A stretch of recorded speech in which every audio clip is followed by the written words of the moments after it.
Hey everyone, how's it going? So today I'm going to talk to you about my AWS Assault Pack. Hopefully this won't be a 30-minute long video. I'm going to try not to have it like that. I'm sorry if there's any wind or anything. It's kind of a shitty day out, but you know, I want to pump these videos out. So let's go ahead and talk about this pack.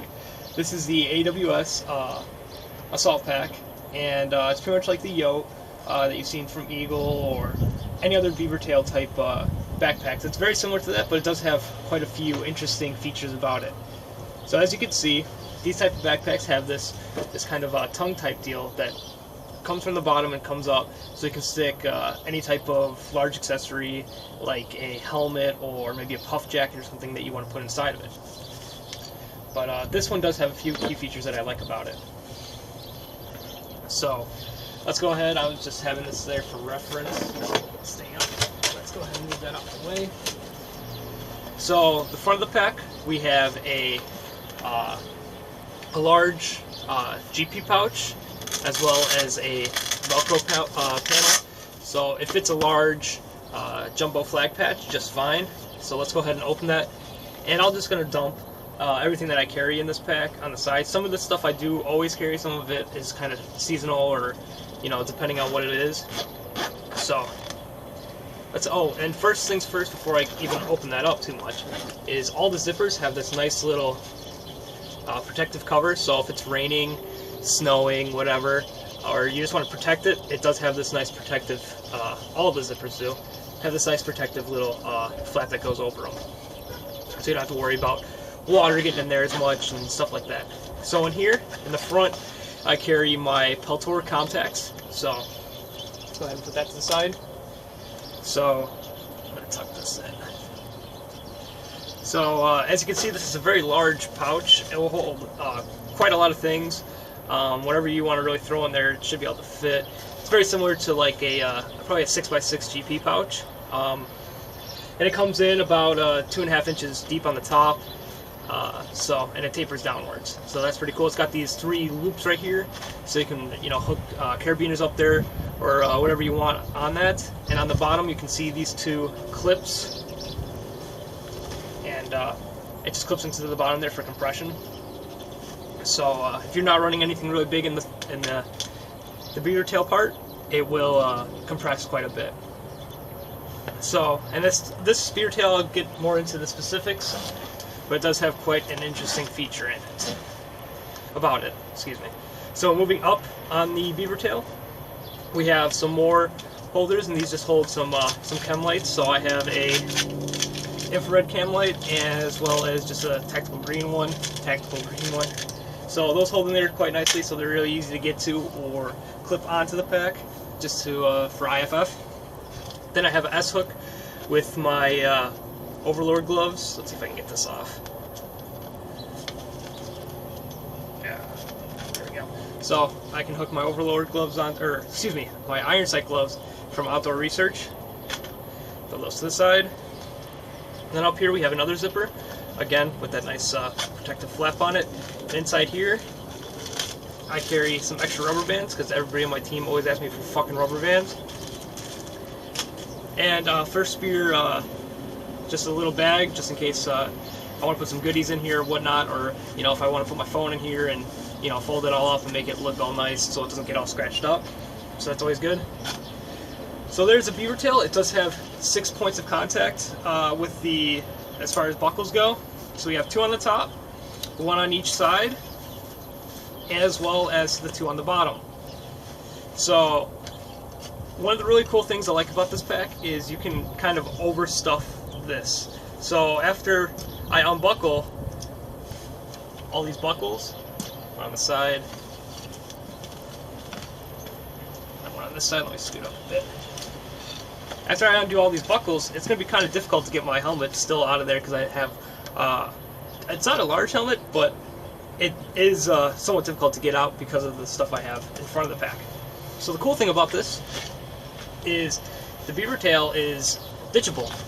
So it has these zippers on the bottom, and you just undo them. You can just undo the zippers, and the whole beaver tail will come off. I'll get to more of that in a second. So I have my helmet in there. So, and my helmet does have the BMDs on it, so I don't have to worry about that. See my nice lower back there. So that's pretty cool that it will accommodate the helmet with the night vision. So it's got two zippers, one on each end, that just come off. Then we're left with a nice slim backpack, and here's the beaver tail part of it. So here you can see my my comm setup. I have my TRI PRC 152 and a USTS Aero 1 pouch. That'll probably change out at some point. And then I just rerouted my cable so it's kind of a little bit lower profile instead of sticking up like a couple feet. It's just easier to get it in and out of structures and vehicles that way. But yeah, that's pretty. It's pretty neat that it just zippers off with that, and then you're left with a nice, very streamlined backpack. So I really like that feature. And then we have yet another pouch up top here, and it again has that nice flap. This is a very small pouch, so this would be perfect for carrying around for putting like your wallet or your phone in here, as the beaver tail can be ditched out, and inside here I just have a monster charger, so this will charge up my phone another like 33%, something like that. But it's not that deep. Goes in about 3.5 inches or so, and it's about 3.5 inches wide.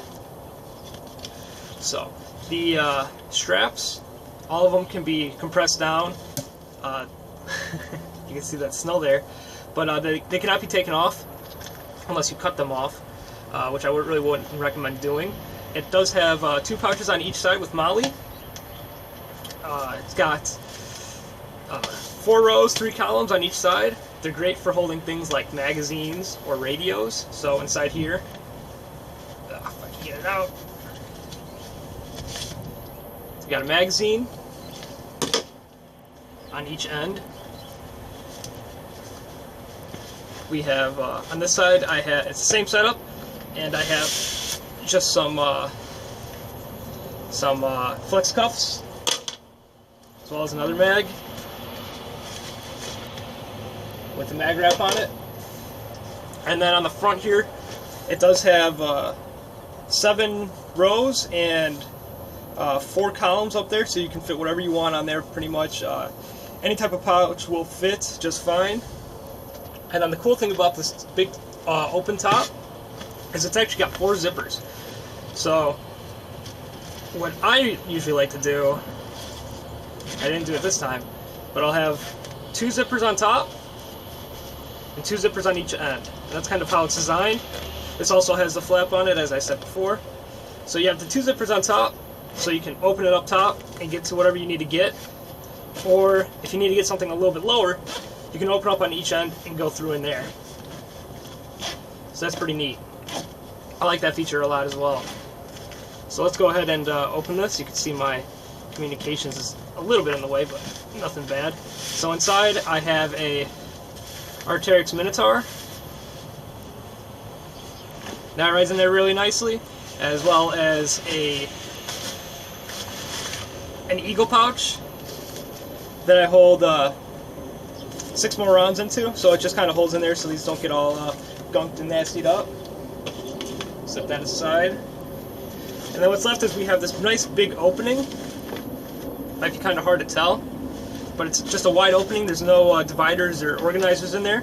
It does have this kind of shock cord type with a mesh material, and that just holds 2-liter source bladder.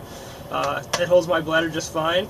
And then behind that, this little zipper, if you can see it, behind there, that's what holds the stiffener in this pack. Another cool thing is, as you can see, even with the radio, I can hold it like this, and it holds its shape, which is very, very unique for a pack like this. Up top, we have more kind of routing, as well as just, you know, kind of pull points on here, so you can attach carabiners or whatever. More points of contact, so that's pretty cool. And on each end, it does have kind of some routing. So if you wanted to route a radio from the inside, you can do that on each end, or the hydration on each end, and that just has an elastic piece, so it holds it in place, as well as on the top where you can see my source bladder coming from. And then I routed my my push-to-talk to the front straps. So right here I have my U94 that was connected before. A little bit below that I have a red V-light, and on the other side I just have my source bladder, whatever you want to call it. I can't think of the name of it off the top of my head right now. The little the bite end so you can get the water. So we do have, as you can see, you can mount this right to the back of a plate carrier, which is pretty cool. So these shoulder straps are detachable. These are really nice shoulder straps. They're very, very comfortable. The padding on them is great. I can't complain. I have absolutely no complaints about the padding. I've ran this for quite some time. I think the longest I ran it was about 10 hours straight, something like that, on top of a plate carrier, and they served their purpose well. It was very great shoulder straps. I couldn't ask for anything more. The only problem I do have with them is this metal piece right here. I would have rather seen a D-ring, similar to what you see right here. A D-ring right there, as these do rotate when you got a heavy pack. They'll rotate like this, and you'll have uneven shoulder straps, and it just kind of bunches up, and it's not really something you want to have happen. But as I said, these shoulder straps are removable. Just right here, you unroute it through, and then down here again, and then you can connect it straight to a plate carrier. So yeah, for the price point on this pack, 100% made in the USA. It's well under $200 for multicam, and as you can see, it holds quite a lot. You know, it can obviously hold even more than that, and it can hold a whole lot less than that as well. So this is AWS. It's actually AWSIN.com. I'll put a link down in the description below to their website where you can purchase this. Go ahead and give them a shout out, tell them how much you liked my video. Hopefully I can do more AWS vids. If you have any questions or comments, you know where to leave them. Go ahead and follow me on Instagram and Facebook. Go ahead and give my page a like. I'll put a link down in the description below. Hopefully this was a good video for you guys. Make sure to like, favorite, share, and subscribe. And as always, have a good one.